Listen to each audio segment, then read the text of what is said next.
राधे राधे, जय श्री कृष्णा। कहानी संग्रह में हमारे सभी दर्शकों का हार्दिक स्वागत है। दर्शकों, हम सभी कृष्ण उत्सव बड़ी ही हर्ष उल्लास के साथ मनाते हैं, लेकिन हमारे बहुत कम दर्शक इस बात को जानते होंगे कि छठी उत्सव के बिना कृष्ण उत्सव अधूरा माना जाता है। छठी उत्सव जन्म उत्सव के छठवें दिन मनाया जाता है। सर्वप्रथम छठी के दिन बाल गोपाल कृष्ण को पंचामृत से स्नान कराकर पीले रंग के वस्त्र पहनाएं, पीले फूल अर्पित करें, छोटे से कान्हा को पीला रंग का तिलक लगाएं, धूप दीप से आरती करें। इसके बाद कड़ी चावल व माखन मिश्री का भोग लगाएं। जो भी भोग आपने बनाया है उसमें तुलसी दल अवश्य डालें। यदि आपने कृष्ण जन्म उत्सव मनाया है तो आप घर के मंदिर के सामने एक छोटी सी छठी माता की स्थापना अवश्य करें। षष्ठी माता को कौड़ी और लाल वस्त्र पहनाएं। परिवार के सभी सदस्य छठी माता के गीत गाएं व नृत्य करें।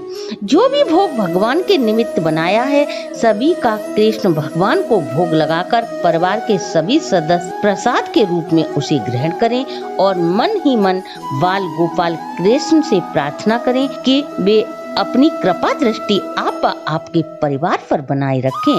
आइए अब छठी उत्सव की कथा श्रवण करें। इससे पूर्व यदि आप हमारे चैनल पर नए हैं तो सब्सक्राइब करें, वीडियो को शेयर एंड लाइक अवश्य करें। संपूर्ण जानकारी के लिए वीडियो को अंत तक जरूर देखें। कथा कहानी के अनुसार भगवान कृष्ण का प्राकट्य होने के बाद जेल के सभी पहरेदार गहरी निद्रा में सो गए। वासुदेव और देवकी की हथकड़ी बेड़ियां हरि कृपा से कटकर वे बंधन मुक्त हो जाते हैं। दरवाजे खुल जाते हैं। वे कृष्ण इच्छा से उन्हें भादों की अंधेरी रात में गोकुल नंद बाबा के घर छोड़ आते हैं और जो कन्या यशोदा माँ के जन्मी थी वे कन्या को अपने साथ ले आते हैं। जब नंद बाबा को पता चलता है कि उनके यहाँ बेटे ने जन्म लिया है तो उनकी खुशी का पारावार न रहा। जब कृष्ण जन्म की खबर नंद गांव वालों को पता चलती है तो वे सब बधाई देने आते हैं। पूरा गांव हर्ष उल्लास में डूब गया। कान्हा के जन्म के बाद नंद गांव वासी हर दिन ही नहीं हर क्षण उत्सव के रूप में मनाते हैं। ऐसा करते करते न जाने 5 दिन कब बीत गए किसी को पता भी न चला। भगवान कृष्ण की छठी का दिन आया मगर सुबह से ही छोटे से कान्हा ने रोना शुरू कर दिया। यशोदा माँ ने सभी प्रयत्न कर लिए लेकिन लाला चुप न हुए। माता यशोदा सोचने लगी पता नहीं मेरे लाला को किसकी नजर लगी है, वे चुप होने का नाम ही नहीं ले रहे। मैया नजर भी उतार देती है मगर लाला का रोना बंद न हुआ। लाला कृष्ण का रुदन सुन नंदवासी ही नहीं सभी देवी देवता भी विचलित हो गए। यह कृष्ण मुरारी की कौन सी लीला है जो चुप ही नहीं हो रहे। जब देवताओं की समझ से बाहर हो गया तो सभी देवता मिलकर ब्रह्मा जी के पास जाते हैं और कहते हैं हे ब्रह्मदेव, यह प्रभु की कौन सी लीला है कि वे रोहे ही जा रहे हैं। हम सभी उनके रुदन से व्याकुल हैं। तब ब्रह्मा जी ने भगवती योग माया को आज्ञा दी वे नंद गांव जाकर कान्हा को चुप कराएं। ब्रह्मा जी की आज्ञा से योग माया नंद गांव पहुंच जाती हैं। अपनी माया से वो एक तितली का रूप धारण कर भगवान कृष्ण के इधर उधर नाचने लगती हैं। सतरंगी तितली बनकर कान्हा के इर्द गिर्द नाचने से कान्हा चुप हो जाते हैं। तितली को देखकर वे मंद मंद मुस्कुराने लगते हैं। माया द्वारा बनी वह तितली कान्हा के अलावा किसी को भी नहीं दिखाई दे रही थी, उसे केवल कृष्ण ही देख सकते थे। यह देख सभी लोग हैरान हो गए। अभी तो लाला इतनी जोर जोर से रो रहा था, अब वह अचानक मुस्कुरा रहा है।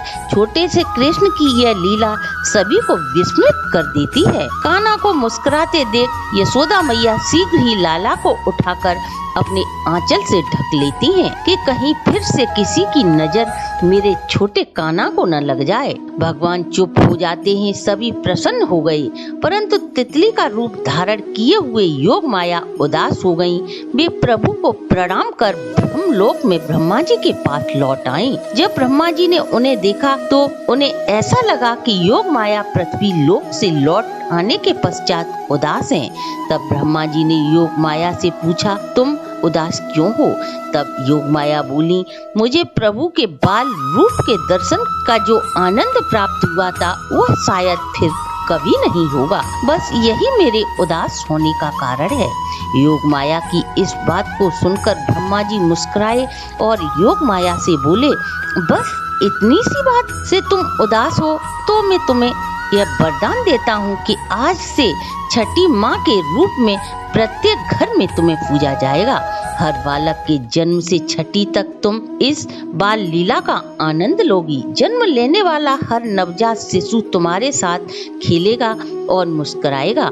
यह वरदान पा देवी महामाया प्रसन्न हो जाती हैं और ब्रह्मा जी को प्रणाम कर अंतर्ध्यान हो गईं।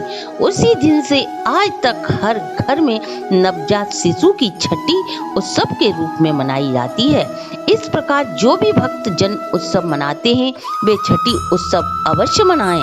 आपके घर आंगन में सदा कृष्ण कन्हैया की कृपा दृष्टि बरसती रहे। इसी शुभकामना के साथ आज की वीडियो को हम यहीं विश्राम देते हैं। अगर आपको हमारी प्रस्तुति अच्छी लगी हो तो आप हमारे चैनल को लाइक, सब्सक्राइब और शेयर करें।